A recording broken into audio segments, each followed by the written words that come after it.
নমস্কার বন্ধুরা, সবাই কেমন আছেন? আশা করছি সবাই খুব ভালো আছেন। চলে এসেছি ডিমের আরও একটা রেসিপি নিয়ে। তার জন্য লাগছে ডিম, এখানে আছে পেঁয়াজ কুচি, আদা, রসুন, টমেটো, কাঁচা লঙ্কা, এদিকে আছে গুঁড়ো মশলা, ধনে গুঁড়ো, জিরের গুঁড়ো, কাশ্মীরি লঙ্কা গুঁড়ো, গরম মশলার গুঁড়ো আর গোটা জিরে, গোটা গরম মশলা, আর আছে লবণ, হলুদ আর তেল। কড়াই বসিয়ে দিলাম। কড়াইয়ের মধ্যে দিয়ে দেব একদম সামান্য সর্ষের তেল।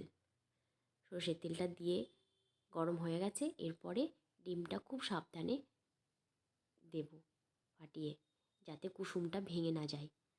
হ্যাঁ, এটা হচ্ছে পোচ, ডিমের পোচ। পোচটা বানানো হয়ে গেছে, এবার তুলে নেব। তুলতে হবে খুব সাবধানে, নাহলে তো ভেঙে যেতে পারে। হাতা দিয়ে খুব সাবধানে তুলে নেব। হয়ে গেছে একটা ডিমের পোচ। আবারও বানিয়ে নিলাম আরও একটা। এইভাবে আমি বেশ কয়েকটা ডিমের পোচ বানিয়ে নেব।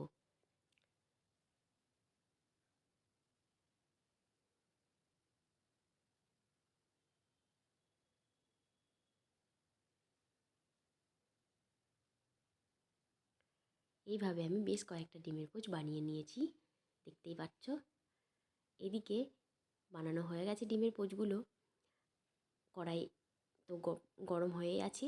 কড়াইয়ের মধ্যে দিয়ে দেব বেশ খানিকটা পরিমাণ সর্ষের তেল। রান্নাটা সর্ষের তেলেই হবে।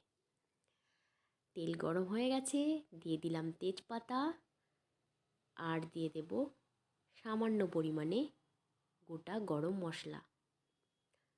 হ্যাঁ, এবার দিয়ে দেব গোটা জিরে। দিয়ে দিলাম গোটা জিরে খুব সামান্য পরিমাণে। মশলাটা একটু নেড়ে চেড়ে নেব। এরপরে দিয়ে দেব পেঁয়াজ কুচি। পেঁয়াজ কুচি কুচি করে নিয়েছিলাম, সেই পেঁয়াজ কুচিটা দিয়ে দিলাম বেশ খানিকটা পরিমাণ। বড় সাইজের আছে দুটো। পেঁয়াজগুলো দেওয়া হয়ে গেছে, এরপরে নাড়াচাড়া করে নেব।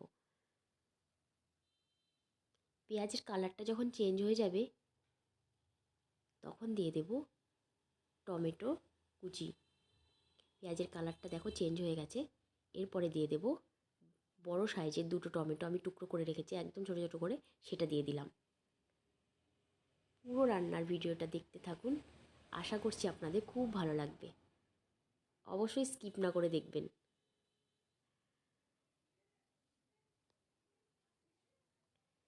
নাড়াচাড়া করে নিয়েছি। এরপরে দিয়ে দেব লবণ। লবণটা দিলে টমেটোটা গলে যাবে। লবণটা দেওয়ার পর নাড়াচাড়া করে নিলাম। এবার দিয়ে দিচ্ছি হলুদের গুঁড়ো। হলুদের গুঁড়ো দেওয়ার পর আবারও নাড়াচাড়া করে নিচ্ছি।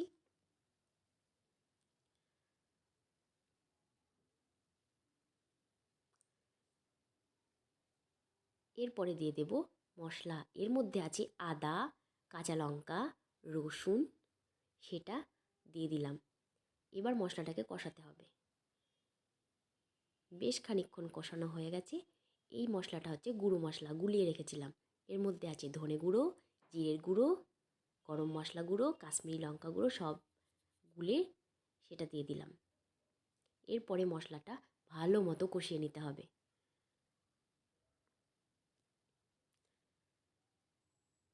ঢাকনা দিয়ে একটু ঢেকে দেব। ঢাকনা খুলে নিয়েছি। খুব ভালো মতো কষানো হয়ে গেছে। তেল বেরিয়ে গেছে মশলা থেকে। কালারটা খুব সুন্দর হয়েছে, দেখতে কিন্তু খুব লোভনীয় লাগছে। কেমন লাগছে অবশ্যই কমেন্ট করে জানিও।